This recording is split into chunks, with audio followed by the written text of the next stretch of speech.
Ele é um dos grandes nomes da fotografia artística e publicitária de Mato Grosso do Sul. Aprendeu os segredos com os melhores fotógrafos do país e já fez capas de dezenas de revistas e ainda tem entre seus clientes a Editora Abril. Hoje o programa Conversa de Domingo recebe aqui o fotógrafo Alex Prapas. Tudo bem, Alex? Tudo bom. Como é que vai? Tudo ótimo. Muito obrigado por você ter aceitado o nosso pelo convite e participar do programa.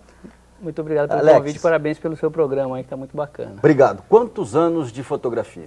Bom, 16 anos. 16 anos? 16 anos. Comecei a trabalhar com fotografia em 93, mas em 94 para 95 que eu comecei a fotografar. Então, desde o começo... já profissionalmente? Já profissionalmente, profissionalmente. Eu, desde o começo, assim, que eu entrei que eu conheci a primeira vez a revelação preto e branco, eu me apaixonei pela fotografia. Você lembra da sua primeira fotografia? Eu lembro da primeira fotografia que eu revelei, foi a fotografia da minha irmã. Ah, é? Era filme ainda, né? Era preto filme, e branco, eu trabalhei né? muitos anos com filme. Muitos anos. Na verdade, até 2003 eu trabalhei com fotografia preto e branco, ainda manual.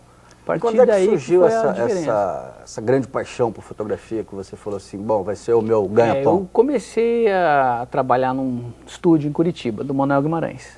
Lá eu fazia revelação, controle de qualidade, né? E aí foi, assim, aquele universo, instantaneamente eu me apaixonei por tudo ali.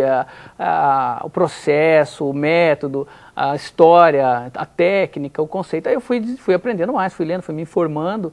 E quanto mais eu estudava, mais eu gostava e mais queria apaixonado de ficar pelo ofício. E ainda assim, só que ainda não tinha experiência nenhuma fotografando, né? Então eu demorei até aprender como que se lidar com as pessoas, aprendi muito com ele. Eu trabalhei 2 anos lá. A partir daí eu comecei a trabalhar por conta própria. Comecei a fotografar lá no estúdio dele, aí eu saí de lá e montei um negocinho em casa. Um estúdiozinho, laboratório preto e branco, e viajava, fazia fotografias em Campo Grande, minha mãe é daqui, morava aqui, minha família toda, então eu sempre vinha pra cá, nessa época eu morava em Curitiba. Você não é daqui, você veio pra cá com 2 anos. Eu vim pra cá com uns 2 anos de idade. Mas já é Campo Grandense, praticamente, né? Tá radicado aqui. Já tô radicado. E nessa etapa em que você começou a revelar esses filmes preto e branco e tal, você já pensava, já visualizava que seria um fotógrafo mesmo? Você optou pela área artística, né? A foto artística e publicitária, né? Eu gostei muito, assim, eu ainda estava me descobrindo, na verdade, né? Fazia no começo um pouco de tudo. Fazia fotografia de evento, fazia fotografia publicitária, fazia fotografia de teatro, de show. E retratos tipo book, que a gente fala, né? Que é mais conhecido como book. Que são os retratos das pessoas, das famílias, das gestantes, das crianças. E aí eu fui, aos pouquinhos, nesse mundo, fui vendo o que eu gostava mais e o que eu tinha mais resultado. E na fotografia de pessoas, lidando com pessoas, eu conseguia um resultado legal. E aí, focado para isso, eu fui me aprimorando nessa área de publicidade com pessoas. Fotografia para propaganda, onde você tem que criar, produzir, você tem que ir atrás dos elementos, sabe? Aquela coisa de construir a imagem, não simplesmente chegar lá e tirar. Uma sensibilidade muito grande também, né? Porque você fotografar, por exemplo, uma foto, jornalismo, né? Você fotografar uma cena numa rua, um prédio, um carro, alguma coisa nesse sentido, e você fotografar uma pessoa, você precisa muito, penso eu, contar também com uma sintonia, né? Um feedback. Tem que rolar na verdade... Tem que rolar um clima. Você tem que conversar com a pessoa, quebrar o gelo, e você tem que saber dirigir. Por exemplo, se você quer que a pessoa fique bem numa determinada situação, experimentar o ângulo, você não vai falar às vezes para a pessoa, faz tal coisa. Você vai buscando através do diálogo e do posicionamento, chegar no ângulo legal da pessoa. Você não pode falar assim para uma criança, por exemplo, sorria. Ela vai fazer assim, né? Aquele sorriso bem falso. Você tem que fazer alguma coisa para ela rir, entendeu? Você tem que cair, faz uma brincadeira, a criança dá risada espontânea, então por aí vai. E é diferente, por exemplo, de registrar os momentos. Eu acho assim, eu valorizo muito fotografia jornalística, de evento, que é um conceito diferente. Você está captando a realidade, você está buscando o que está acontecendo, não pode perder o momento, né? Valorizo muito, não é a minha área de atuação. Eu fiz bastante no começo, eventos, aniversários, né? Até para aprender e sentir o que eu gostava. Só que eu gosto mais de produzir a situação, que é, no caso, de fotografia de moda, de publicidade e nos retratos, que você monta a luz, caracteriza do jeito que você quer, minuciosamente. Então é um trabalho de construção, né? É um trabalho que tem começo, meio e fim, assim, é diferente de você só captar, né? Vou falar para você, eu fiz faculdade de jornalismo e eu adorava a aula de fotojornalismo, porque a gente aprendia a revelar e você via aquela fotografia se formando assim no laboratório mágico, e tal. Momento é um momento mágico, né? Exatamente. E como é que é? Como é que foi essa transição da fotografia do filme para digital. Assim, que eu vejo, pelo meu ponto de vista, como eu sempre revelei as minhas fotos, e no colorido eu não tinha essa possibilidade, porque o colorido é difícil, é muito caro e muito trabalhoso para você manter um laboratório de colorido. O preto e branco é uma coisa muito mais controlada, então eu tinha tranquilamente, tinha tudo o que eu precisava. Para o colorido eu tinha que terceirizar. Então no colorido eu não tinha o controle que eu tinha no preto e branco. Os tons, contraste, revelação, todas as variáveis que eu como artista queria ter da imagem, eu não tinha isso.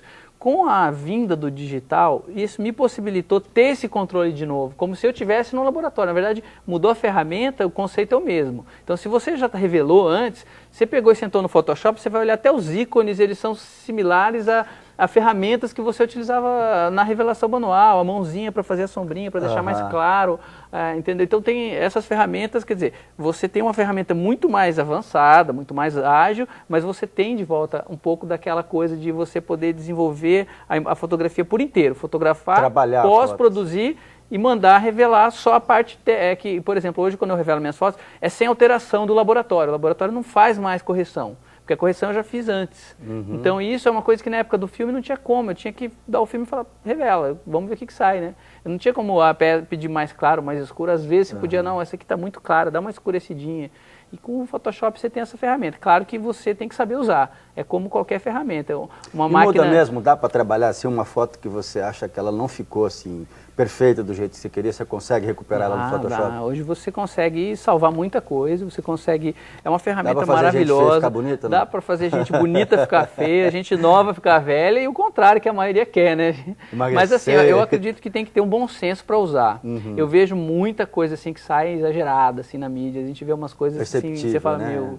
Não precisava tanto. E você vê hoje em dia na internet, sai o antes e depois da Playboy, das mulheres aí que saem. Então, não adianta querer enganar. Acho que tem que ter um bom senso. Claro, você vai suavizar, você vai tirar uma espinha, tirar coisas que não são natural da pessoa, dar uma suavizada, tirar uma sombra que não está legal. Mas acho que é importante deixar um pouco da característica até para você não mudar demais a pessoa, né? Ficar uma coisa...